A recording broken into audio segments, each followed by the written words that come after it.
So, welcome to our presentation about the link expressiveness and discourse scope in BIM and GIS integration. We are a little free-time research group from the German universities in Berlin, Weimar, and Dresden. And yeah, let's assume we want to link a building information model with some geodata like the city model, the digital terrain model, point clouds, cadastre, or other project documents. So our contribution is based on a simple observation. We saw in the BIM and GIS context, we normally talk about data integration by linking. But in the fewest things, we talk about what are the links. So we don't talk about linking itself. So that's why we want to provide a framework for understanding the link possibilities and how we should use these links in BIM and GIS integration. So that's the problem, but we have not all links are equal. So because there are discourse spaces which are also not equal. So we defined 3 discourse spaces where we sorted the link approaches into. The first is the closed space. In the closed space, I created a link, and only I would really know what this intention of this link was. In the shared space, a group of people is agreeing about what they want to intend with the link, and no one else can here again know what the link intention was. And in the open space, we have linking that anyone can know about it, so anyone can retrieve the link intention. The closed space is a schema internal link, for example, and the intention stays implicit, and this link only works locally, and if we remove or we put the link in another context, the link will break. In a shared space, for example, a container, we have typed, contextualized, and self-descriptive links, which have explicit metadata about the link extension, but they have a bounded validity for the container context.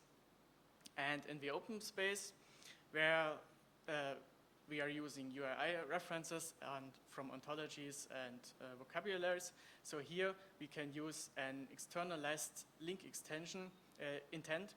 So this is openly and can read by all people and understand, and this is also always machine readable. So as a takeaway, the discourse space decides on how much of the sender's intention can be recreated. So what's the problem? So imagine you receive 500 links. What do you actually know about these links if you receive it? So we have a sender who sends the models and the links, and the receiver, ask about. He has, for example, questions like, why were these objects linked, and what kind of relationships is assumed, or can I reproduce the sender's intention? So those who link make analytical or implicit decisions, and yet they remain invisible. So to show some examples about our founded discourse spaces, here we have an example for a closed space. I created a link, and in this little IFC snippet, you could not intend what I wanted to show you with this link. In a shared space, we have here in a multi-model container a closed context, but here we have already a link which is self-descriptive. It's a topological link, as we can read.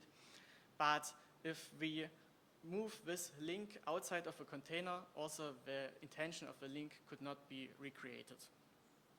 And then we have the open space. In the open space, we use ontologies to describe a link between, for example, a wall and a part of a point cloud. And here, everyone can recreate the link extension because we can use we can retrieve the information from the web. So I will hand over. Yeah. What we did not want to do with that analytical framework was somehow to say that one is better than the other. That is not the intention behind it. It's more like an analytical framework saying, okay, we have differences in our discourse spaces, they have different requirements, and they also serve different purposes, depending on what I wanted in the first place and what I need to deliver or what shall be the outcome of it. So here is now a bit, in the paper we went a little bit more into depth, so really into the more technical side of a link regarding cardinality, or if it's directed or not, or etc. But here we briefly compared a little bit what are the advantages or disadvantages of the different approaches. So if we are talking about entry barrier here, for example, in a closed approach, the entry barrier is usually relatively low because the tool support is wide, the praxis knows how to handle the respective formats or serializations and so on. But also the interpretability, as my colleague Sebastian said, might remain local or bounded even, so depending on what I am using there.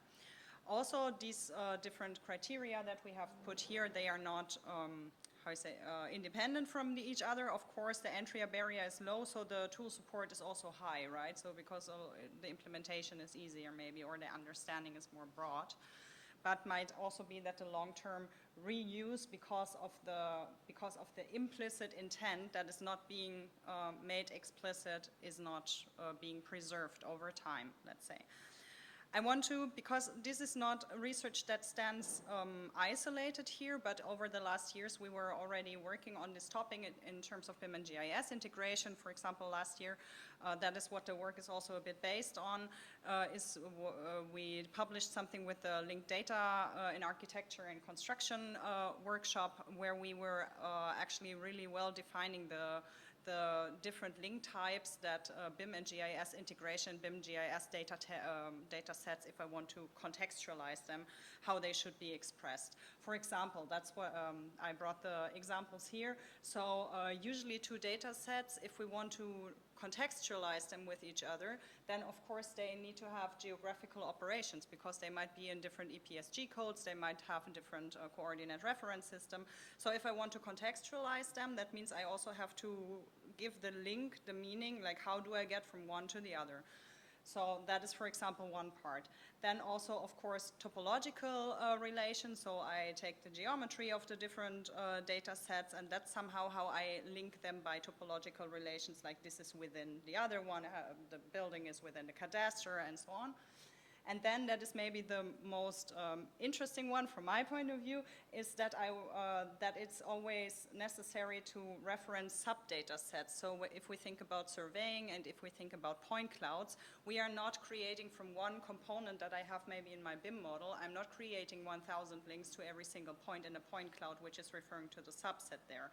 But we are defining a geometry, for example, a bounding box, or an extruded bounding box from a 2D footprint, and link more or less the geometry description of that in order to apply it to the point cloud in the end. So that is somehow one other case that we were doing. And of course, because BIM and GIS differ in the modeling scope and in the granularity, we also have to consider part-whole relationships, like in terms of level of development, level of detail, etc. So I will hurry up. So if we want to operate about all of the three discourse spaces in this case, we thought that we need a technical carrier that is able to operate about all of these technical spaces without having all the downsides that I have described in the first place. So what we first did was, as I said, the requirements analysis, like what do we even need for the BIM-GIS linking. Then we had discourse spaces as an analytical framework and took an explicit look at the reconstruction of the sender's intention, like how do I reconstruct the knowledge that Sebastian has talked about. And then we wanted to wrap that up in a preparatory work for a discourse space agnostic link model, and that is also my outlook, because we have already progressed a little bit more in our work, and that's where I would like to also invite you into that, because we have published on Zenodo, we call it the LGD-JSON, linked geometry document format, so for representing geographic built environment and building construction data as a linked graph of typed nodes. And if you would like to give us some feedback on that, or if you would like to get also in touch with us, then I would kindly invite you to take a look at that. So this is meant as the discourse space agnostic link carrier that could be applied in a low threshold way, but is also able to be connected to the RDF ontology, etc., where also we can bring like the BIM-GIS linking from the very local closed discourse space to an open discourse space, and also invite praxis into working with us in those matters. So thank you very much. Thank you.